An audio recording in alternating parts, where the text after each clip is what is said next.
Hi, welcome to Coffee Tips. My name is Todd Carmichael, and today the subject is how to geek at home the easy way with the French press. So let's get going. You'll need a few things to do that. To start with, a French press, as well as some hot water, or in this case, a kettle,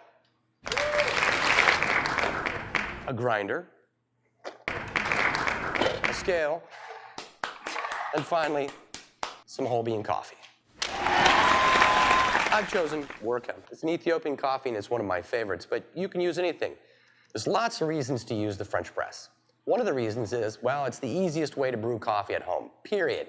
You pour a little water over some grinds, you wait 4 minutes, and you plunge it, and voila, you've got a beautiful cup of coffee. And ultimately, if you respect some ratios, and I'll show you how to do it, you can completely geek out.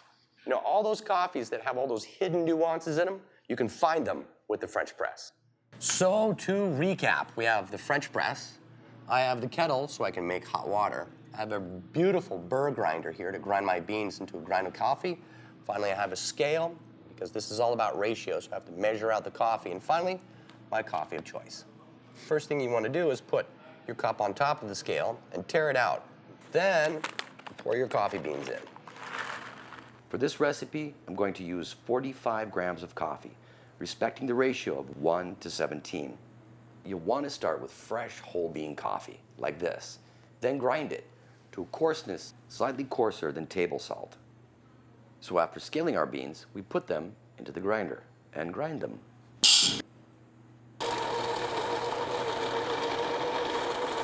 Next thing you need to do is put the French press on the scale.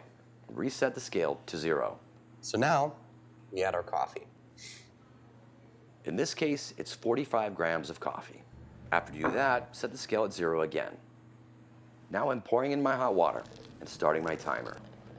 It's very important that you stick with the ratio of 1 gram of coffee to 17 grams of water. That is the golden ratio, the single most important ratio in all of coffee. Now, there's a lot of bad habits that you take with the French press. They're just things that are almost like old wives' tales on how to brew a great French press. And one of them is you have to use really, really dark roasted coffee. This is absolutely untrue. Any sort of coffee, any coffee that you prefer to get the best flavors out of can be used in the French press. Some people say that you should agitate it or you should stir it. This is absolutely not true. That's wives' tale. Don't touch it. The coffee knows how to brew itself. Say nearing the end of your brew cycle, so this is 3 minutes and 45 seconds, so I know I have 15 seconds to go. I'm going to remove the French press from the scale.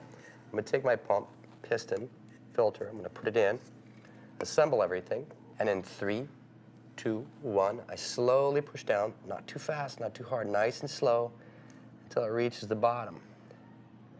And as soon as it reaches the bottom, that is the dinner bell. It is time to enjoy a cup of French press coffee.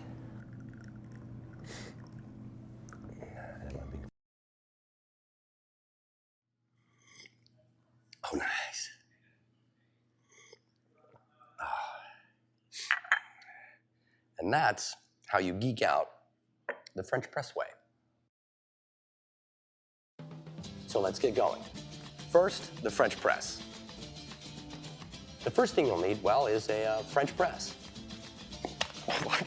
Like that, that's startling. Second thing you'll need is, is an assistant under the table, or a kettle, like this. The fifth thing, coffee beans. Oh, you're going to do this 100 times. Oh, dude. That you should catch when thrown at you. How tight are you? Not on my face, are you? And if grinds don't bother you, then French press. I'm acting. Pretty good, huh?